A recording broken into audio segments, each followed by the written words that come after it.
বন্ধুরা, তো দেখতে থাকো আজকের ভিডিওটি। পরিত্যক্ত টব থেকে আমরা কিভাবে এখানে ফুল গাছ লাগাবো। তো একটা টবে আমি পুরো মাটি নিয়ে নিলাম, তো মাটিটাকে একটু মিক্স করে গুঁড়ো করে নিলাম। তো বন্ধুরা, এতে আমি গোবর সার মিক্স করে দেবো।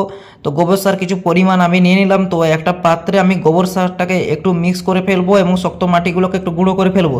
তো বন্ধুরা, গুঁড়ো করে ফেলছি। তো একদম মিক্স করে একদম ভালো করে মিক্স করে নেবো এবং শক্ত মাটিগুলোকে পাত্র থেকে বাইরে বার করে দেবো, যাতে আমার ফুল গাছ ভালোভাবে হয়। তো আমার পুরো একদম পাত্র থেকে মাটিগুলো এবং গোবর সার টব দিয়ে তৈরি করে নিলাম। তো বন্ধুরা, এই পত্তলিকা গাছগুলির ডগগুলোকে আমি কেটে আমি ওই টবের মধ্যে বসিয়ে দেবো চারটি ভাগে ভাগ করে। তো বন্ধুরা, দেখতে পাচ্ছ একদম খুবই সুন্দর পত্তলিকার গাছ।